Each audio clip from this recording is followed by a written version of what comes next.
आइए दोस्तों जानते हैं शेर माँ दुर्गा का वाहन कैसे बना। कहानी तब शुरू होती है जब देवी पार्वती घोर तपस्या करके भगवान शिव को पति के रूप में पाने की कोशिश कर रही थीं।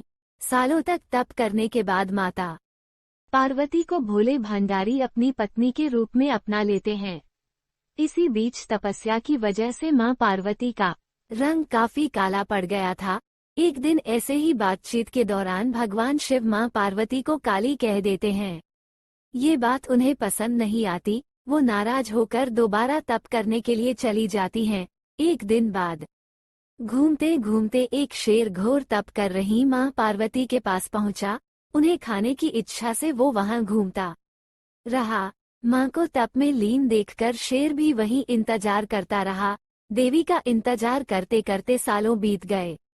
शेर मां पार्वती के तेज की वजह से उनके पास नहीं पहुंच पाता था। कोशिश करता और असफलता हाथ लगने पर दोबारा लौटकर कोने में बैठ जाता। होते होते कई साल बीत गए। मां के तप से खुश होकर भगवान शिव प्रकट हुए और मां से मन चाहा वर मांगने को कहा। देवी पार्वती अपना गोरा रंग वापस चाहती हैं। भगवान ने आशीर्वाद दिया और वहां से चले गए। वरदान मिलते ही मां पार्वती नहाने के लिए चली गईं। नहाते ही उनके शरीर से एक और देवी का जन्म हुआ जिनका नाम कौशिकी पड़ा। उनके शरीर से काला रंग भी निकल गया था और मां का रंग पहले की तरह ही साफ हो गया। इसी वजह से माता पार्वती का नाम मां गौरी भी पड़ गया। नहाने के कुछ देर बाद मां की नजर शेर पर पड़ी।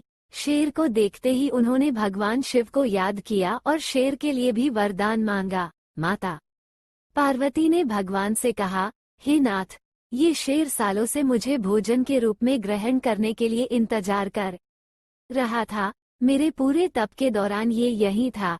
जितना तप मैंने किया है उतनी ही तपस्या इसने भी की है। इसी वजह से अब वरदान के रूप में इस शेर को मेरी सवारी बना दीजिए। भगवान ने प्रसन्न होकर माता की बात मान ली और शेर को उनकी सवारी बना दिया।